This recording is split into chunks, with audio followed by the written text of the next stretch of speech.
Thanks everybody for joining us for what I think is going to be the last official of our user group meetings. I think they've been very fruitful. I think we've had maybe 6 or 7 of them so far, and I've learned a lot. And based on the robustness of the participation, I think they've been pretty valuable.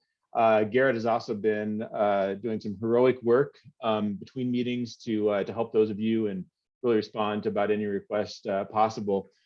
We are moving into a little bit of a different phase with the contract as you guys move through your housing element and getting closer and closer to launching. Many of you have launched. So we want to have this last meeting just to kind of talk about some last things, hear about your successes and challenges. We know that a good number of you who have received the offer from ABAG to have a license to use Balancing Act. There's I don't know, 8 or 10 of you that haven't actually gone live, and so we actually have an alternative proposal to you. If you want, that might be sort of simple and useful, and actually even for some of you who have gone live, we have this new idea. It's actually a new tool that we've recently adapted for housing that I think could be really useful for site selection that we'll show you today. And then we want to close the day just by getting a sense from letting you know what type of support we're going to continue to offer. So even so the enhanced support has stopped, we continue to offer technical support for those of you who need it with how to use features, or if you encounter a bug or something like that. So I'm going to show my screen. Actually, if you wouldn't mind, when you with your name, if you in your Zoom meeting, if saying also who you're with. So I'm going to share my screen, but we're really going to just kind of turn it over to you, at least at first. Once again, this is our team, the Balancing Act team that's devoted to helping with this really special ABAG housing element process. And then, as we said, the agenda for today is we're going to just hopefully hear from you about how things are going, any challenges you might have. We're going to show you an alternative tool that might be useful, and then just kind of lay out what kind of support and consulting is available moving forward. So successes and challenges. I'm going to turn off my screen share because this is more about everybody's space and kind of talking. How's it going so far? Challenges, successes?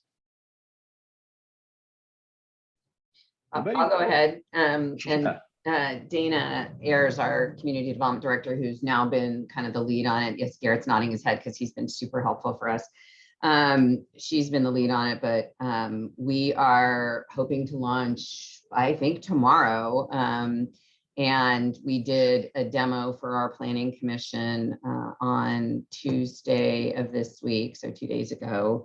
And I'm, looking forward to seeing how it plays out for us in the community. We're going to have door hangers distributed citywide, announcing the tool. So every household in Clayton will get a door hanger that says, go try to solve the puzzle of 500, in our case, 570 pieces. So I think, we were, one of the reasons I was so excited, again, poor Leah was like, I hammered her forever on it. I was so excited about this is it's yet another tool for us. It's a different way for us to engage with our community. And we were looking for a way that we could try to drive that engagement. So I think I'm hoping we'll get good participation. One of the challenges for us is making the decision about whether or not someone can submit a not fully housed plan, right? So like, can you only submit with 570, or can you, in our case, or can you submit with less? And we made the decision that only at 570, right? You have to fix the plan in order to do it, because what we're trying to drive home is this notion of trade-offs and the challenges of doing it. So I think it was in one of the earlier webinars that Dana said that Elk Grove had a big drop off between number of hits and number of completed plans. And I would not be surprised to see the same thing, because I think there are a number of folks in our community who are going to be like, well, I just don't want any, or I only want, 3 houses here. And they may go look at it and be like, I'm not going to put 570, and out they go. So I think that drop off will be an interesting question for us, just like it was for Elk Grove, just to see. And I'm trying to start to get my city council a little prepared for, you might not get as many completed plans as you might like, because not everybody's going to want to play to the full number. So that's kind of I think our story, and we'll know a whole lot more in a week after we've launched. Yeah, and I think that's a really terrific story, and I would actually fully count as an asset those people that go on the simulation, they play around a little bit, and even if they don't submit, I would still count that as a big success. And in Elk Grove, they counted that as a success. They didn't move forward the recommendations unless somebody actually solved the problem. I think it's actually terrific that you require your residents to solve the problem to show how they would. I think that's part of the magic of having a simulation, is it puts them in your shoes. But I also think it's really valuable, especially for some of the critics, that may only want to look at a piece of it, not actually want to, wrap their heads around the whole solution. Just that they spend time on the site and they realize how hard it is. And what we found, in using the simulation in other settings, is that it changes the discussion environment. That people understand, okay, this is a wicked problem. There is no one perfect solution. There may not even be a solution that I even like, but here, this is what the hand we're dealt, and okay, I get it. This is kind of how we're moving forward, and I think that's very valuable.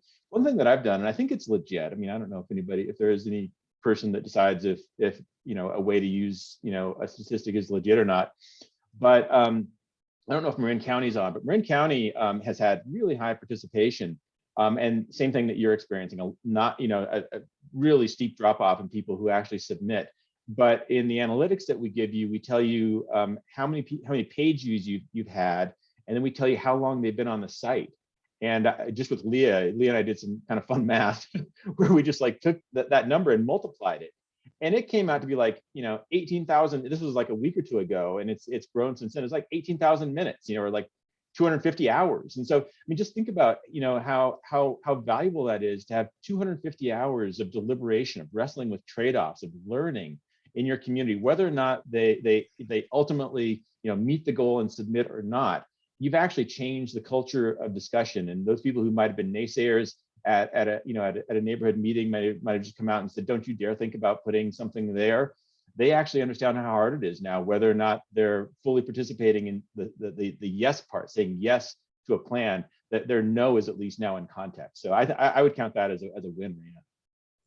Thanks. And Dana's on the call now, so I just want to give her the big shout out. She's done all the heavy lifting on the technical side, working with Garrett and the tool. And I think ours looks great. I think it's going to be a great opportunity for community engagement for us. And I'm really looking forward to seeing the statistics and hoping we get a lot of time spent with folks on the site.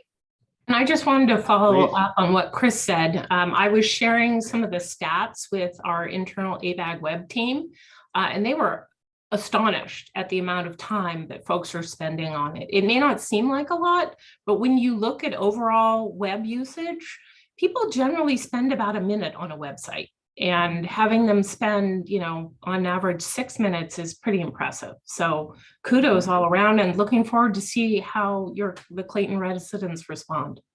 Yeah, absolutely. Yeah, thanks for sharing that. And then the other thing is, if you have any kind of smart ideas about marketing, share them with us, and we'll put it in the shared folder. So I don't know if you have a PDF version of your door hanger, Rena, but if you do, send it to Garrett, and we'll plop it into kind of the user group shared file, and people can take a look at it. I will have Dana do that. She again is responsible for that. So, and there she is. And it actually is going to give us a basis for any of our future conversations about other general plan elements. So Dana and her helper, I'll just say that, help designed a logo so that it basically any of the general plan elements, so we can use it for the safety element or something else. So you'll see that if you look at the door hanger and the way the logo works out. So she and her helper did a great job. That's great. And Dana, I just went off mute. I was going to ask if you had anything to throw in. Oh no, I was just going to say, so my helper is my spouse. He got recruited into this involuntarily, but I was on the webinar a few weeks ago where you talked about having a logo to kind of brand the whole experience, and that's where we got the idea to have something that we could used for this, but as Raina said, switch out you'll see the logo has housing on it. We can switch that out for safety, open space, rec, whatever we're working on as we're changing stuff around. So I love it. yeah, it's been, I was telling Garrett, it was a bit of there was definitely a fear factor in starting to build the simulation in the platform, but it's been a really great resource and I feel a lot more comfortable with it. And Garrett's been a big help as this isn't working, fix it. I don't know what I did, but please fix it. Thank you. That's great. Nice to hear. Good. Yeah, thanks for sharing that. What else, other successes, challenges from people? Must be some reason why you all joined this call. Come on. I'll go. Anybody? I'm Wendy with the City of Sonoma. Hi. So my challenge was just getting the site done, and I felt I got a lot of help from Garrett. Thank you. And then I was all set to go live, and then I talked to our public information officer, who said, "Oh no, this isn't ready. You need to put some dates on the website about when it's going to be available. We need to go live with English and Spanish, and you need to do a press release, and you have to have all this ready to go before you push a button." So we're ready. We're just waiting for the city manager to say okay to the press release, and then we're going to be able to go live. But I think trying to coordinate with all the other people in the city was a challenge. And once I got in to start using the Balancing Act tool, I learned how to do it, and I had some issues with the mapping, and then I kept forgetting to when I would make changes to click that green checkbox. Yeah. And I would get so frustrated. I would go through and change all these things to Spanish, and then it wouldn't save. And so I finally figured that out. But hopefully we're going live today. That's my update. That's great. Well, and you touch upon something that we encounter with a lot of our clients. Most often we are working with budget finance offices, and I'll just say that they're less in tune with public input because they have, the NIMBY problem is less pronounced in budget and finance. But I know planners have really become attuned to how important that is to the success of their work, is learning how to do public engagement. And so we always encourage our budget finance clients to work with a PIO and to work with a communications officer, because very often they focus more on making sure that the tool is correct and focus less on the communication value of it. And so it's kind of interesting to hear that, and I'm actually glad to hear, I hope it didn't make your life too much more complicated, that when it came to the PIO's role in this, that they had some suggestions to make, because I found that they are typically really useful. So those of us that are ensconced in the content, we can often lose track of that communication value, which, for the public, that's probably what's most important, because you all are going to know way more than the public is ever going to learn in their entire lives. But you do need them to weigh in on these trade-offs. So thanks for sharing that. Anybody else? I see some people putting some stuff in chat. If you want to just say it out loud, that would be awesome. Yeah, so hi, I'm Paul Penninger with Baird & Driscoll, and we are working with the city of Newark on their housing element update. And Newark is a bit behind in the process. So we're just now starting on our community development, community outreach process rather, and trying to figure out how best to integrate the Balancing Act tool into that. So really, I just need to stand the tool up and figure out how to make it work within everything else that's happening in the city. So these examples are really helpful. When I'm new to Balancing Act, and when I look at it, it is mainly about budget processes and not about trade-offs having to do with public policy or programs and sites. So anyway, this is very helpful to get me up to speed on this.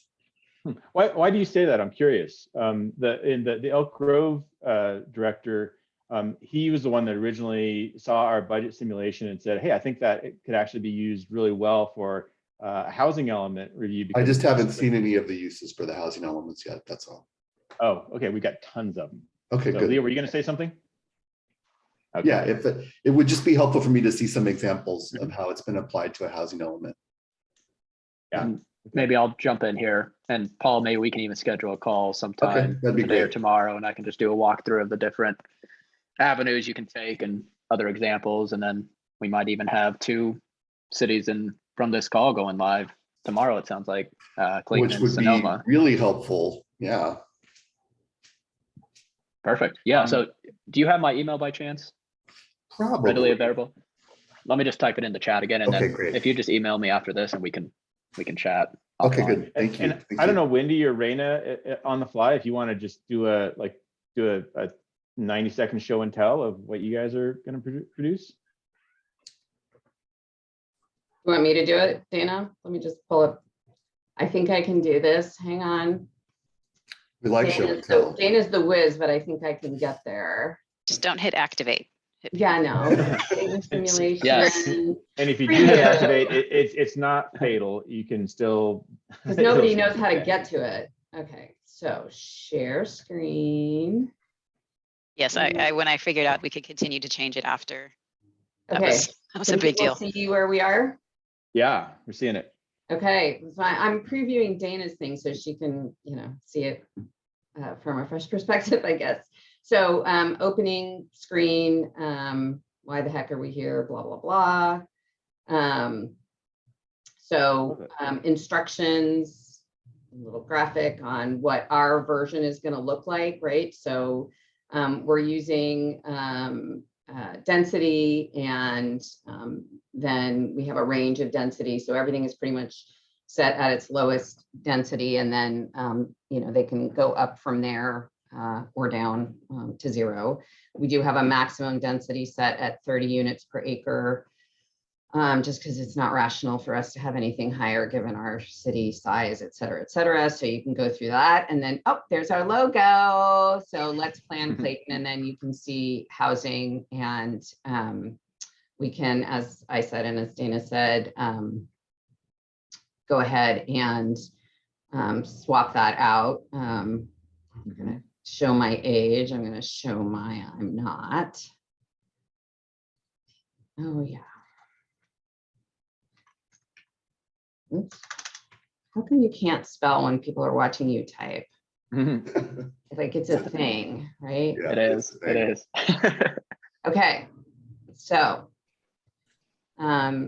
we have sites, opportunity sites identified. And then, so total number of units, that's locked because it's our 570. We offer the opportunity to have a buffer and some information about why you might want to have a buffer. And then for of the 570, there are 109 that have already been approved that won't certainly get built or occupied before we start into this next cycle. So we've started them off with 109 that they can't do anything about. So this is just to show that those are there and where they are. And then Dana did a nice job of kind of breaking the city up into separate areas, and with each of the opportunity sites, you can play with the density, you can get more information, you can leave a comment, and then And there are pictures of each site too. If you click on the more details, it'll pull up a photo of the site. Oh my God, you're so fabulous. Okay, so yes. Hey, look, here's our city-owned downtown site. Voila. And then at the bottom, there's just like, because people don't necessarily know what density means, right? Yeah, So here's this like, is awesome. Just, this is all Dana. I'm just gonna pump her up in this process because she really did a fabulous job. And so people can kind of see what, when we talk about density, what do we mean? And it isn't so frightening. Sometimes you talk to folks who live in the suburbs and they hear 20 units per acre and they're like, oh my God. And you're like, you know what? Some of that exists already in your community. So it's not so bad. So Paul, that's what ours looks like. And then, hey, Raina, could you click on add some density someplace, and if you've got it connected to the map so that you can see the interaction on the map? Sure. So I'll do this one because you can see it and itself. So Easley Ranch, which is actually a very large parcel. And so as I add density, come on, get darker. Why aren't you getting darker? Sorry, I think you're changing You're C1. doing so well. There you go. It's So- yeah, Oh. this was something Garrett and I talked about, because we have such a narrow range. We're not talking about hundreds of units. We're working in density, and we have a cap of 30. The color intensity doesn't change.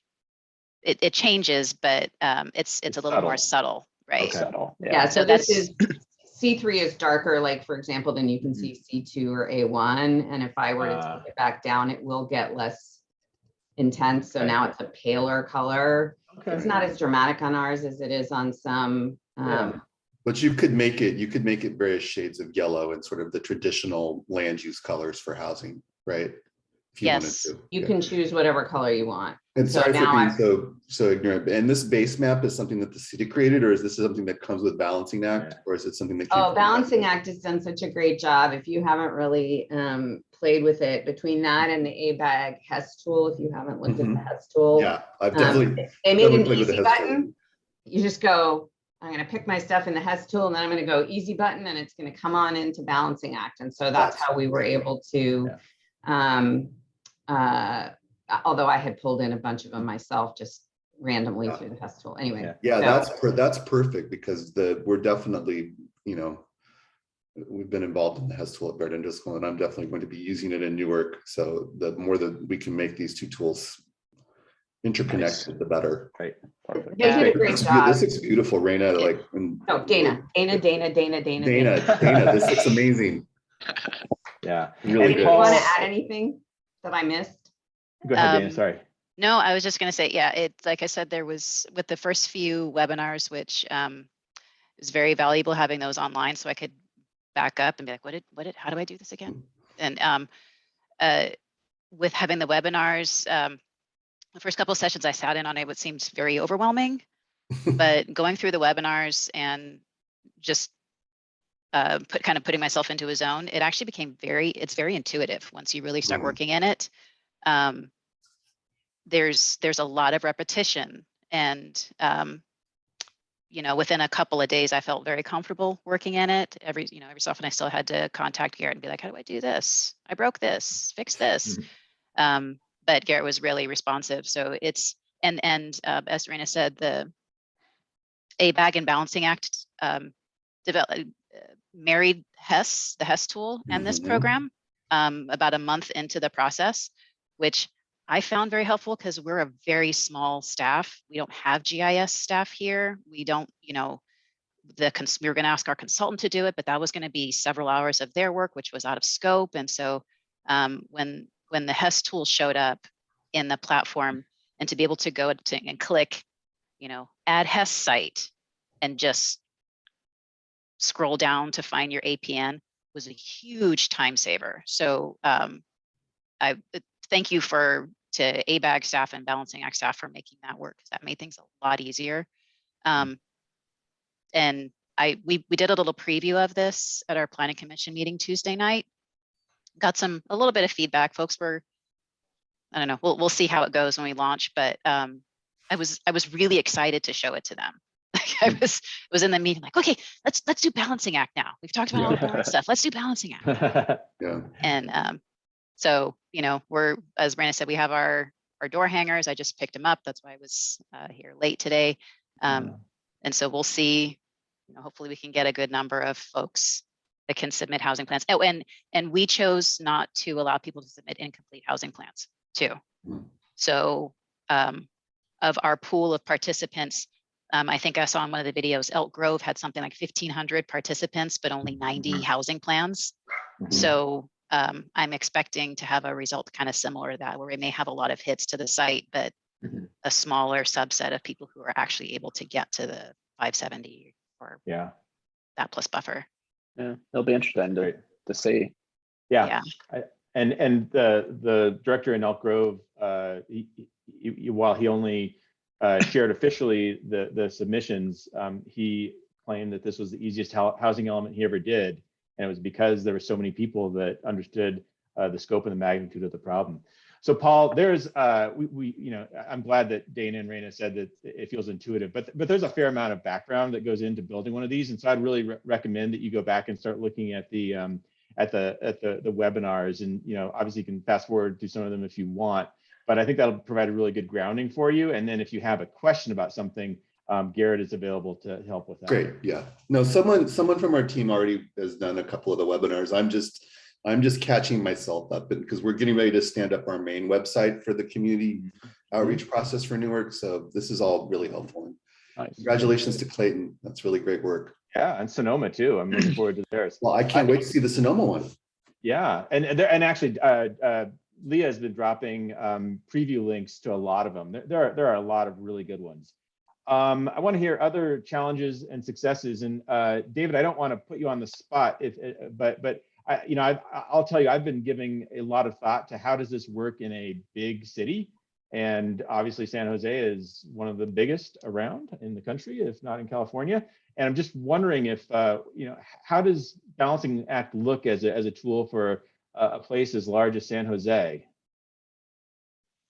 Yeah, this is something that we're actually still kind of figuring out ourselves because it's something we're not really clear of. I think for us right now, the main challenge is that because of the size of San Jose, it's kind of hard to go like in either like a side-by-side approach or in an area-based approach, just because there's so many options to choose from that I think people would get kind of, I guess, overloaded, or they wouldn't really know how to go about doing it. And if you were asking people to pick sites to get to their eventual goal, then you would wind up with a problem where like they would have to be clicking at it for a very long time. And like people were saying earlier, it's important that people don't, have to spend a lot of time getting to what they want, because that's going to reduce engagement.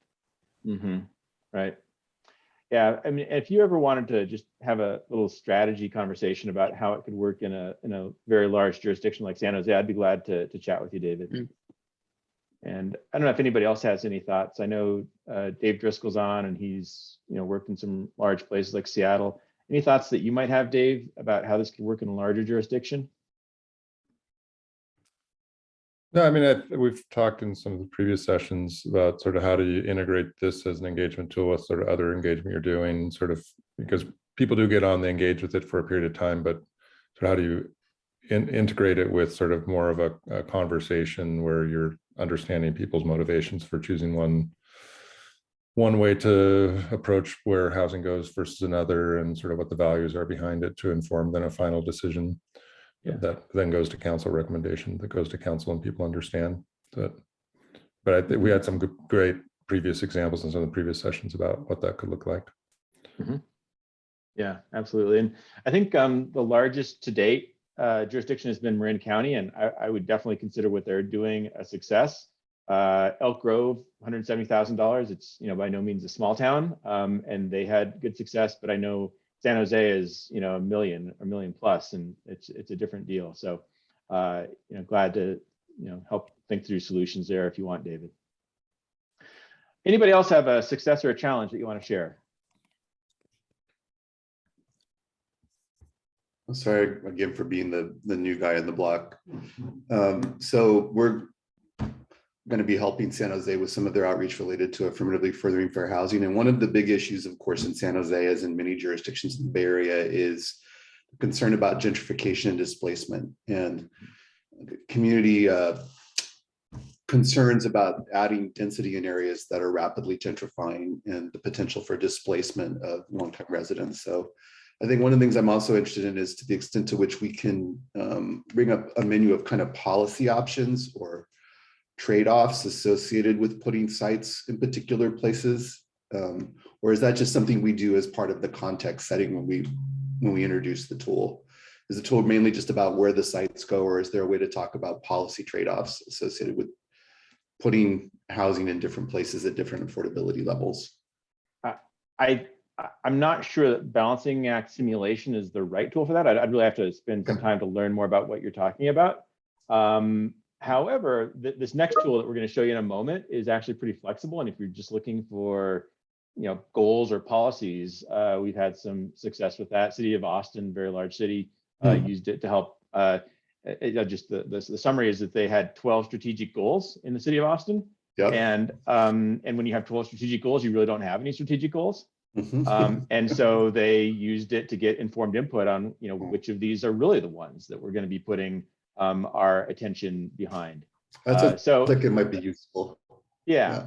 I do want to see if anybody else has any. A couple people have raised hands. So Dana and somebody else that says has a raised hand. So Amy, go ahead. Amy. Oh, I was just going to say, as far as using it for multiple purposes, like you just described, we intentionally kept our simulation very limited to the site inventory. Actually, one of the comments questions that we got from planning commissioners was whether we were going to have a means to include income levels. And we just felt that because we wanted to keep this game, like a game, we didn't want to overcomplicate it with adding too many layers of income level. So you may want to think about that when you're thinking about whether to add in displacement policies. For us, it's really just trying to get at, we're using the tool really to get a sense from the community of where are you comfortable putting a lot of housing. So one of the comments we got from our commissioners was, why is the cap at 30? Why can't it be 50? And that was a decision that we made as staff because we didn't want to blow everything out of the water. And that can be a comment that someone can give with their submission. I'd like higher density than 30 units. Okay, we can factor that in. But even if we just keep it at 30, what we explained to them was, even if someone maxes out 3 sites in northern Clayton at 30 units an acre, that just gives us just a general sense that that's where people are comfortable putting density. And similarly, if you have lower densities, it doesn't really matter what the number is, but if we're getting a lot of people with a lot of lower densities in southern Clayton, that's where we get some feedback that that's where people are comfortable with less density. And so I think if we really wanted it to keep it limited, because we didn't want to overcomplicate it and frustrate people so that they don't play, and add in too many layers of income level. So think about, just kind of think about that when you're thinking about introducing additional policy concepts into this particular simulation. That may be a better handled in a different platform. That being said, for certain jurisdictions, density does correlate to income level, right? So if you have 20 units per acre in Clayton, that's by default low income, or you can count it as your low income. I think it's a higher density in other jurisdictions that are bigger. So you may get also some feedback indirectly about income level. If you see people mapping things at 50 units an acre, they're comfortable with that. Okay, well, now I can consider that as a potential low income site because that's above the 30 unit per acre default low income threshold. That makes sense? Yeah, no, so I just am thinking, so for Newark, that everything you've said makes absolute sense. I was just starting to think with my San Jose headset on a little bit about having conversations around adding density in places like East San Jose, where I don't think you can really have those conversations without also talking about equity and AFFH and displacement. So, but yeah, no, everything you've said makes absolute sense. Thank you. Yeah, good. Pierce, I see that your hand is up. Yes, hi. Hi. Can you guys hear me? Yes. I just wanted to thank everyone for helping, Piedmont put together our balancing act map. We really benefited when the HES tool created the drop-in for the sites. And so that really held us back. And now that we've got our sites into the system and we're starting to work on all the user interfaces, we still need a lot of technical assistance. The videos have been great, but there's still, there's a little confusion still built into Balancing Act that references budgets where, we're trying to use the tool for housing and land use planning. And it was it gave me a little bit of a panic that the technical assistance was ending on the 28th. And I feel like we maybe needed more advance notice that the technical assistance was going to be ending. Yeah, so we'll get to that in just a moment. So it's the enhanced technical assistance. So I know that Garrett has had a lot of phone calls with you and with Clayton and a number of jurisdictions have taken advantage of really enhanced consulting. And so what you just described, if there is confusion, so that there are little vestiges in the software because it was originally built for budgets where it might refer to something financial as opposed to housing. On all the public facing elements, that's all been fixed. Like if you dig into some place like the analytics or something, you might find a reference that doesn't quite make sense. If you have a problem like that, that is something that we will absolutely continue to support you on. So we give unlimited technical support with, how to use a feature. And then also if you find a bug, it's more the more advanced strategy and kind of doing things with you that's what's coming to an end at the end of this month, because we had a generous contract with ABAG, and we've loved working with folks, but it's really coming to an end after this month. But we won't leave you hanging. I mean, if there's a technical problem, we're there for you. Okay, thank you, Chris. Yeah, you bet. You bet. All right, anything else? I do want to show you the new tool. So any last burning comments, challenge, success? All right, so let me show you my screen. And we're actually really excited about this. In December, we launched a new tool called Prioritize. And it's, we've been doing our simulation now for 7 years or so. And, we've had a lot of fun with it. And we actually like the level of complexity that allows you to do. And I think in some ways this initiative was inspired by the work that Lafayette did, where they helped design a map interaction, and then the shadings and density units per acre and those types of things. Very useful stuff, probably stuff you could really only do using our more complex simulation. However, we found with both budget and with housing and even with limited resources like amount of time to devote to certain features in a project, that there could be a more simple interaction that might be really useful. And so, if you look at the very first implementation of Balancing Act for housing in Elk Grove, they only used it for site selection. And really it was, I don't know if any of you, for those of you who've seen it, it's like a yes, no. It's like, should we include this site or not include this site? They didn't have the plus minus. It was just like a yes, no. It's like binary decision. And so this new tool that we have called Prioritize is really visual, really easy to use, really easy to set up. So Pierce and Dana, those are you guys who had to figure out how to build the software and work with all these complex pieces of data.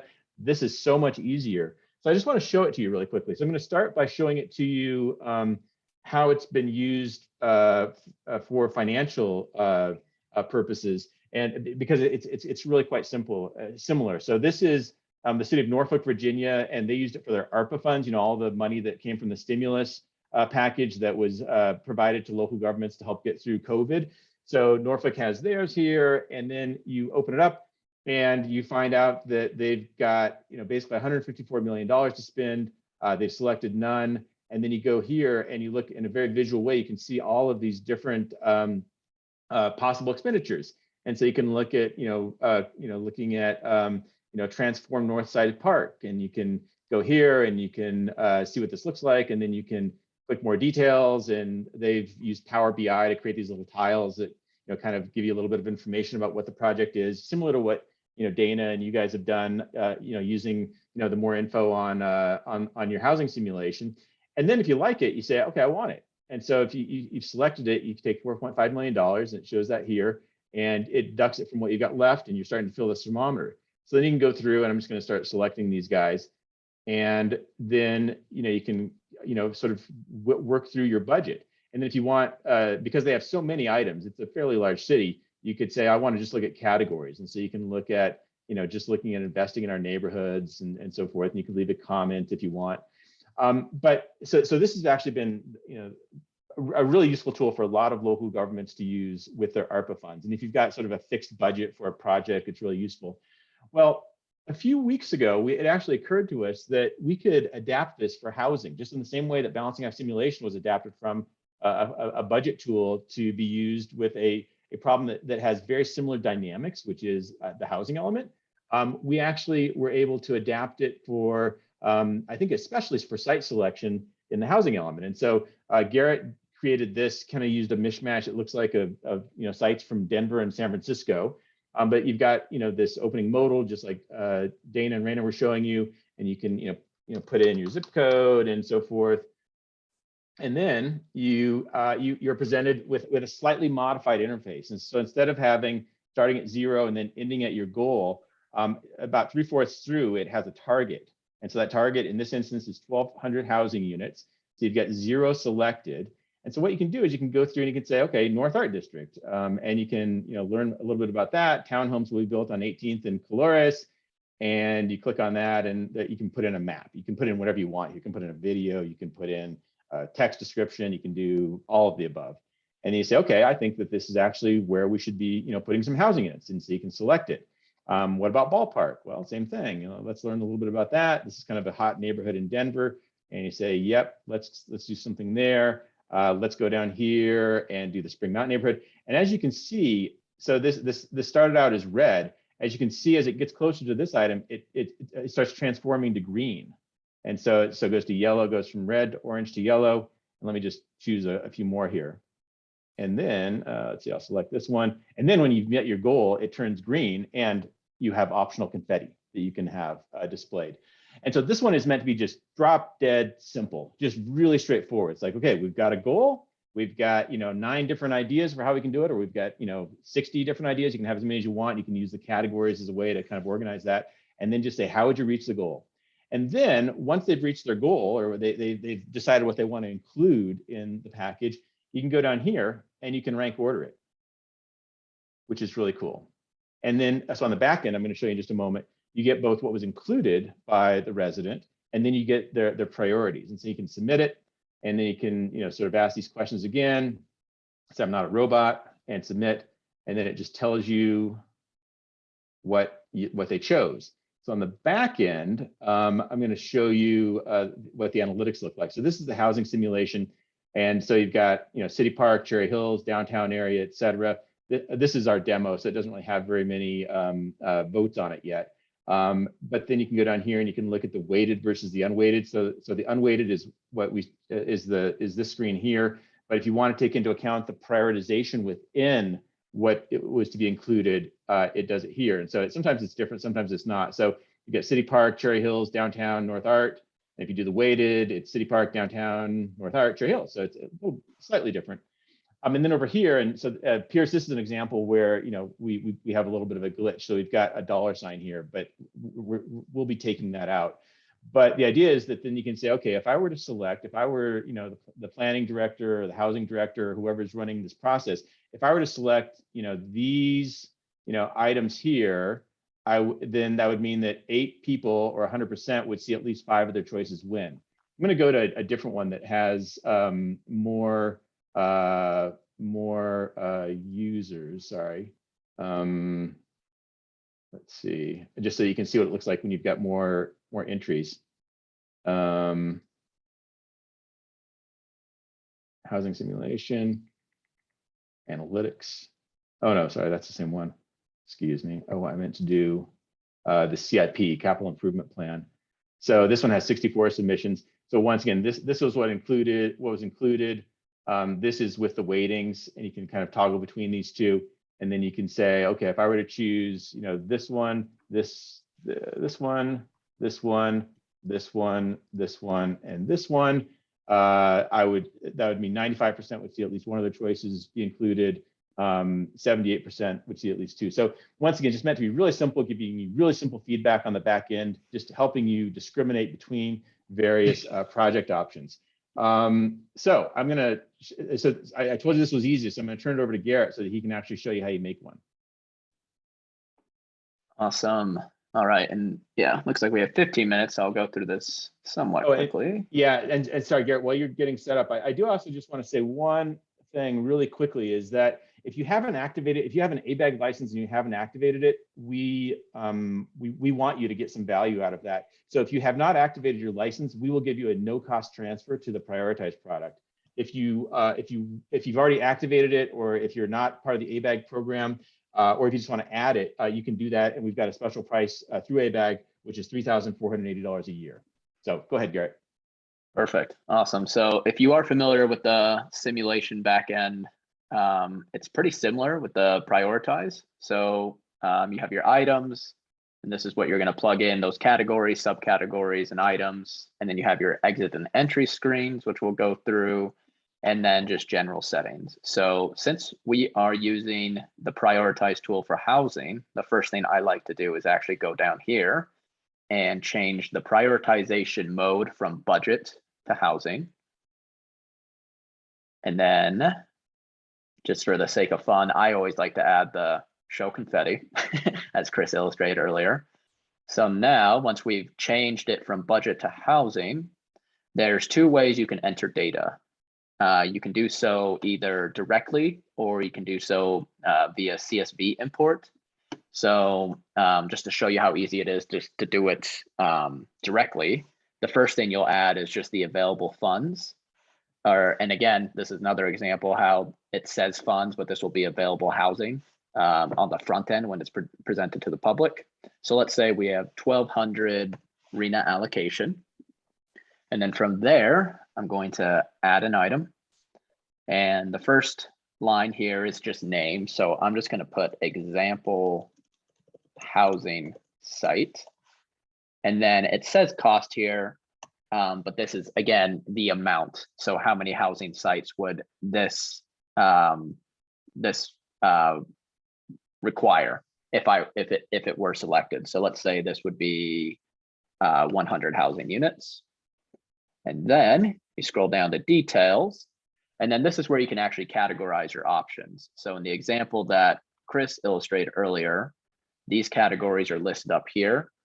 You can have all single family homes, other, maybe you're asking for just the public's ideas, townhomes, apartment buildings, et cetera, and you don't even have to have categories.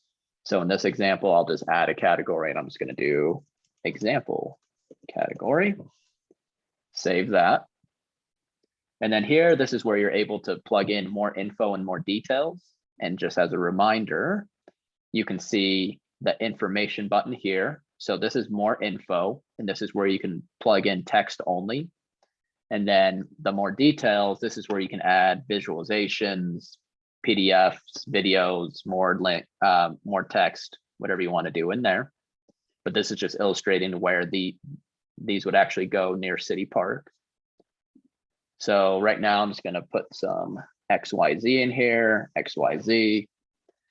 And then the really cool part and kind of the benefits of using this is just how visual it really is. So you're actually able to upload your own image pertaining to that site, or we actually have a free stock photo API where I'm able just to click search, and I'm just going to type in housing, click search. And then this actually launches hundreds and hundreds and hundreds of pages of photos that you can use. So I'm just going to find this one. Maybe we're doing townhomes here or something like that. And it gives the image credit, so you don't have to worry about any copyright or anything like that. Click done. And there it is. So what I've done is just added an item directly. And since I have an item in here, I'm actually able to preview it. So now you can see that's the entry screen modal. This is obviously just the default because we haven't touched anything with that. So when I click exit out, you can see that amount that I plugged in at the very beginning, 1,200 housing units. This is for RENA. But if I'm able, if I want to select this example housing site, maybe I click on the info button, want to learn more. I want to see where it's located. Let's say I move forward with it. I click select, and there it goes. So you could do that for all your housing sites, but what we probably recommend is just importing all your information via CSV. So I think I have an example here of what a CSV just looks like. The CSV structure is the same as it is for the simulations. Very easy. Yep, exactly. So here it just looks like this. If you want to have a category, you'll have your categories here. If you want to have a subcategory, you'll have your subcategories here. And the subcategory is just actually that item. And then you'll have an amount associated with it. So when someone clicks on example housing 1, maybe you'll add 100 housing units. And then optionally, you're able to plug in more info and the more details in here. Text only, you can't add any visualizations in here. That's something that we can go back in and edit later. So I have a CSV ready just for the sake of time, but it looks just like that. So I'm going to import from CSV my housing demo, click open. And as you can see how quickly it actually loads all that. So everything is loaded. You can see the category in this example in the CSV would have said single family homes. The subcategory is Applewood neighborhood. And then the amount is just the housing units. So everything is imported except for photos. So what you can also do is just then go in here and let's see if we go to here, the ballpark area. So you can actually just click edit. There's the name, there's the cost. This was all already imported via the CSV, except for the image. So now let's just type in ballpark. So maybe this is downtown near the ballpark. And we'll go with this. Click select. Done. And then I can actually reorganize this. So maybe I'll just pop this one up here. And now when I preview, the entry screen is still going to just have the default text because we haven't changed anything there.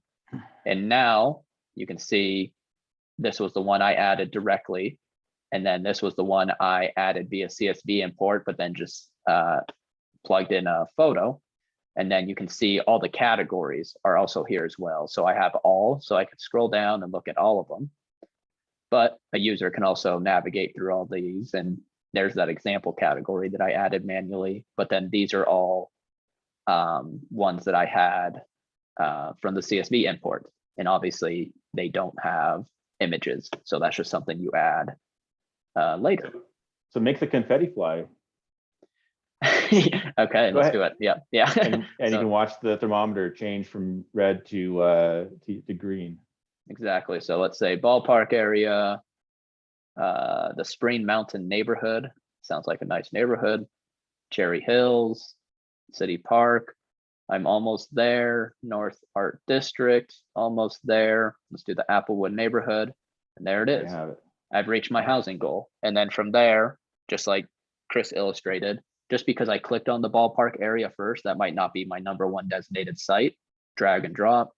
Looks really nice on the mobile device. So when you are pushing this out to the public, you just get your city council members involved and they can post on Facebook, Twitter, Nextdoor, easy link. I'm able to go through all this within, 10 minutes just on the site and plug in my opinions on where the housing site should be located. All right, thanks, Garrett. So Nicole, I see that you have your hand up. Yes, thank you. Thank you for this presentation today.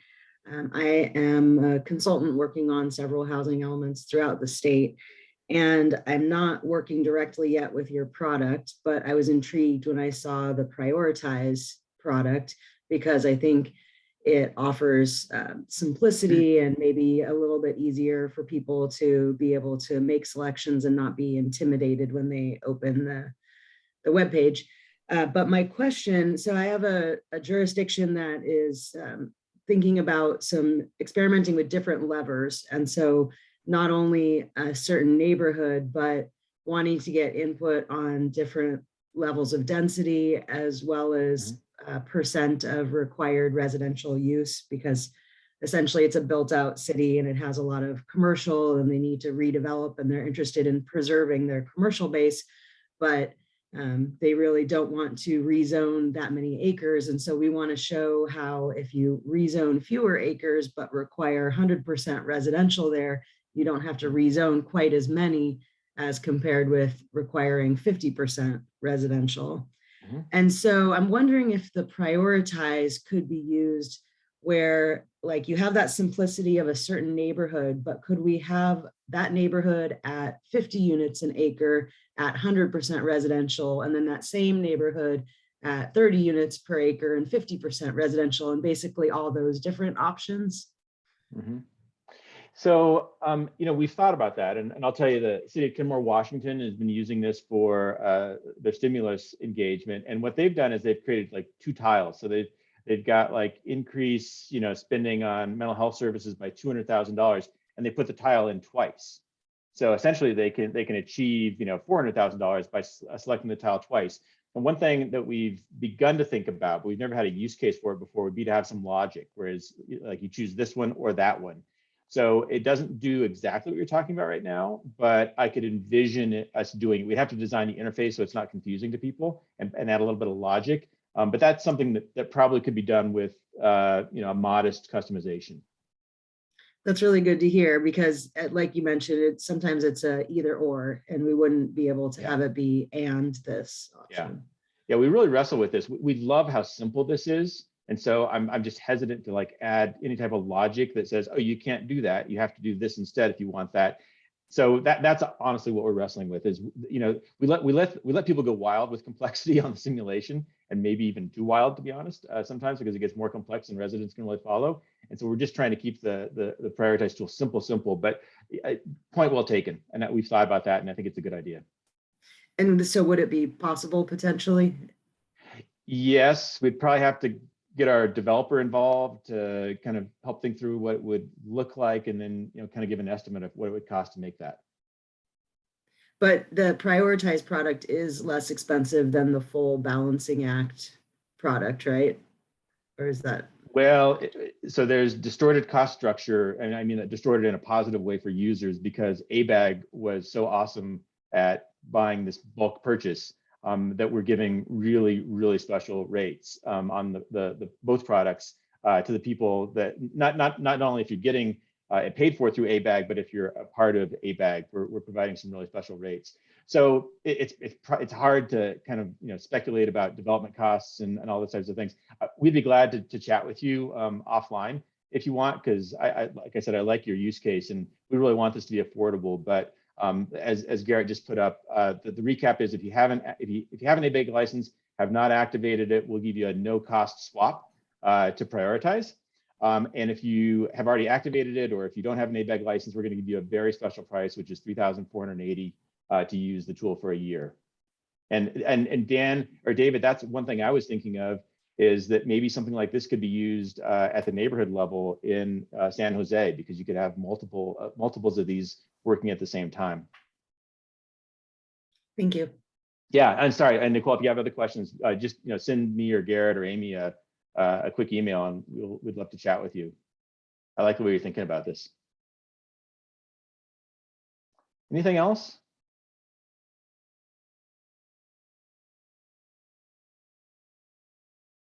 Yeah, and as I said, because right now Prioritize, and maybe Nicole, we might change it a little bit for Nicole. Right now, Prioritize gives you binary choices, and honestly, that's exactly what Elk Grove did, where they had so much success that we sort of replicated it on scale through ABAG. So I think this has a lot of use. I would actually love to hear anybody's thoughts about if you had further thoughts about it. Please email us. As Pierce kind of pointed out, on the back end, we haven't, grabbed everything. So it still has dollar signs housing units.